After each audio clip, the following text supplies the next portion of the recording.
यह कहानी रीतमपुर गांव के दीनू काका की है। उनकी बहुत सारी गायें थीं। उन्हीं गायों से उनकी रोजी रोटी चलती। वे रोज सवेरे गायों का दूध निकालकर रोज सवेरे कभी नदी किनारे तो कभी ताल, कभी इस गांव, कभी उस गांव, कभी जंगल में लेकर उन्हें चराने जाते और दिन ढलते ही वे अपने गांव वापस लौट आते। दिन भर बाहर रहते, इसलिए वे अपनी भूख मिटाने के लिए तरह तरह के पकवान, दही, दूध, मट्ठा आदि ले जाते। उन्हें किसी पेड़ की छाया में बैठकर खा पीकर मस्त रहते। भी उन्हें प्यास लगती तो पास के ट्यूबवेल या नल से पानी निकाल कर वे पानी पी लेते। गर्मियों में तो वे पानी नहीं ले जाया करते थे, क्योंकि गर्मियों में पानी काफी गर्म हो जाया करता है। एक दिन की बात है, दीनू काका अचानक बहुत बीमार पड़ गए और वे ठीक होने का नाम ही नहीं ले रहे थे। गायों का तो बुरा हाल था। वे सिवान में घूम घूम कर चरती थीं, इसलिए वे उन्हें घर में चारा खाने की आदत नहीं थी। वे ऐसे रंभाती मानो कि सिर पर आसमान उठा लेंगी। दीनू काका की पत्नी पुआल देती, भूसा आदि देती, लेकिन वे घर के चारे पर मुंह तक नहीं मारती थीं। वे कुछ नहीं खाती थीं, मानो किसी अनशन पर बैठ गई हों। उस पर सारा दिन खूंटे के इधर उधर घूमकर कीचड़ और गोबर कर देती थीं। गायों की इस हट को देखकर दीनू काका बहुत परेशान हो गए। उन्होंने अपने साले के लड़के हेमंत को बुला लिया। हेमंत वैसे तो 14 साल का था, लेकिन दूध दही खाकर एकदम गबरू जवान दिखता था। उसके घर में भी बहुत सारी गायें थीं, इसलिए वो इस मामले में बहुत ही होशियार था। दीनू काका के सारे काम संभाल लिए। वह जब भी गाय चराने जाता तो अपनी किताबें ले जाता और वहीं पेड़ के नीचे पढ़ता। इन सब काम को देखकर दीनू काका बहुत खुश हुए। गर्मी का दिन था। गर्मी की वजह से खेत की सारी घास खत्म हो गई थी। हेमंत को इस इलाके की जानकारी भी नहीं थी और वह उन गायों को लेकर जंगल में चला गया। वह कब घने जंगल में चला गया उसे पता ही नहीं चला। दोपहर का समय था। उसे बड़ी जोर की प्यास लगी थी। उसने अपना पानी गर्म होने के कारण गिरा दिया था। वह जंगल में इधर उधर पानी के लिए भटक रहा था। अचानक ही उसने एक कुआं देखा। तभी उसकी जान में जान आई।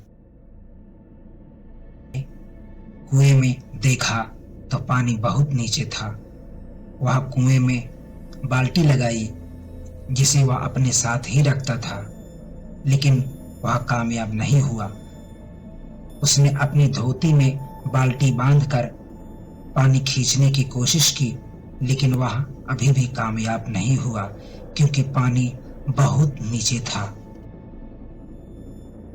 उसने पानी निकालने का भरसक प्रयास किया, लेकिन उसके पसीने पसीने होने के बावजूद पानी नहीं निकला। अंत में थक हार कर वह एक पेड़ की छाया में बैठ गया। उसने अचानक पायल की छम छम बजती हुई आवाजें सुनी। वह चौंक गया कि अरे, इस जंगल में इतनी दोपहर में कौन हो सकता है। अचानक ही उसने अपनी निगाहें पीछे की तरफ घुमाई तो एक खूबसूरत सी लड़की कातिलाना अंदाज में हेमंत की ओर चली आ रही थी। हेमंत उसे एक टक देखते जा रहा था, मानो कि उसकी खूबसूरती में खो गया हो। उसने हेमंत की तरफ आते ही नटखट अदा से पूछा, प्यास लगी है क्या? मैं पानी पिला दूं? उसने घबराहट से हाँ में सिर हिलाया। अंत में वह युवती गई, कुएं की जगह पर झुक गई और उंगली बनाकर कुएं से पानी निकाल लाई। हेमंत मानो उसकी खूबसूरती में इस तरह खोया कि और कुछ उसे दिखाई ही नहीं दे रहा था। पानी निकालने के बाद वह युवती हेमंत की ओर बढ़ी और उसे पानी पिलाने लगी। हेमंत भी अपने हाथों की उंगली बनाकर अमृत रूपी जल का पान किए जा रहा था। युवती की उंगली से पानी खत्म होने का नाम नहीं ले रहा था और हेमंत बस पिए जा रहा था। बात अलग थी कि उसकी उंगली का आधा जल जमीन पर गिर रहा था। हेमंत तो उसकी खूबसूरती को पिए जा रहा था। ऐसा प्रतीत हो रहा था कि मानो हेमंत की प्यास सदियों के बाद आज तृप्त हो रही है। उन दोनों का यह सिलसिला आधा घंटा चला।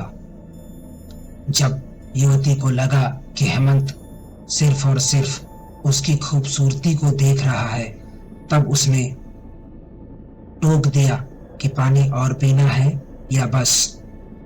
हेमंत ने ना में सर हिलाया और युवती बल खाती हुई जंगल में कहीं गुम हो गई। तब हेमंत कुछ देर तो कुएं की जगह पर ही बैठा रहा, फिर अपने गायों की ओर चल दिया। अब उसकी चाल भी बदल गई थी। हेमंत के मन में प्यार के अंकुर फूटने लगे। वह अपनी गायों को लेकर घर की तरफ चल दिया। वह खोया खोया रहता, कभी पुराने गाने गुनगुनाता। उसकी भूख प्यास भी सब समाप्त हो गई। मूर्ति को वह भूल नहीं पा रहा था। उसने रात को खाना भी नहीं खाया और सोने चला गया।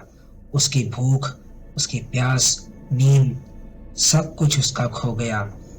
वह सिर्फ और सिर्फ रात को करवटें बदलता और प्यार के तराने गुनगुनाने लगता।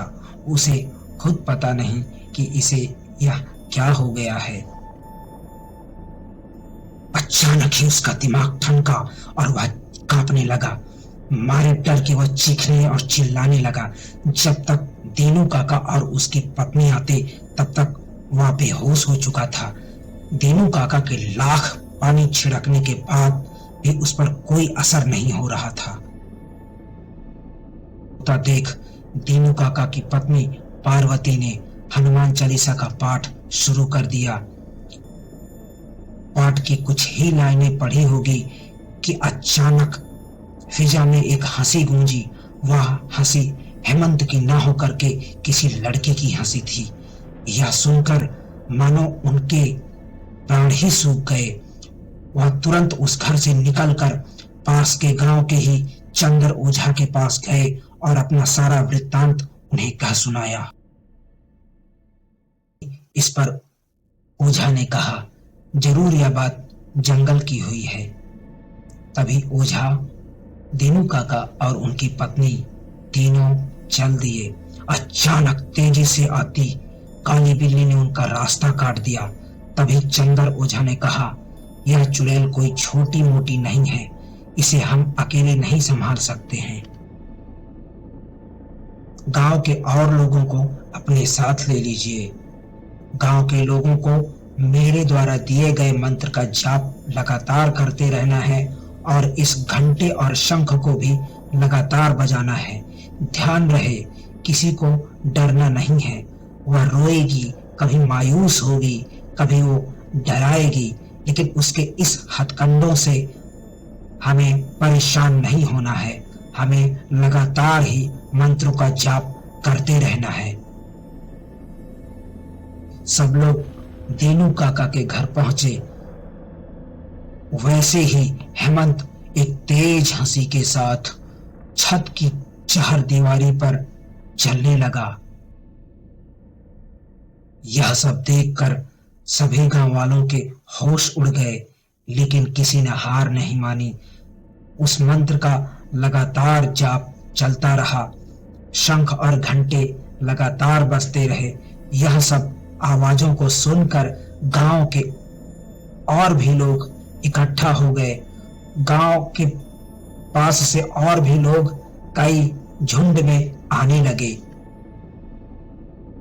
जैसे ही ओझा ने अपने कार्य शुरू किए, वैसे वैसे उसके मंत्रों का प्रभाव बढ़ने लगा और अजीब तरीके से वह चुड़ैल सबको डराने लगी। कभी वह चुड़ैल छत पर उल्टा चलती, कभी भीड़ के किसी व्यक्ति पर झपट्टा मारती, लेकिन मंत्र के प्रभाव से वह किसी का नुकसान नहीं कर पाती थी। सुबह के 4 बजने वाले थे। लगभग यह काम 6 घंटे तक चला। तभी ओझा की नजर पास में ही गिरे एक गुलाब के फूल पर पड़ी। ओझा ने उसे जैसे ही अपने हाथ में लेना चाहा, वैसे ही वह चुड़ैल अचानक से चीत्कार मारते हुए भयानक रूप बनाकर ओझा की ओर बढ़ी। लेकिन तब तक ओझा ने उस फूल को आग में डाल दिया।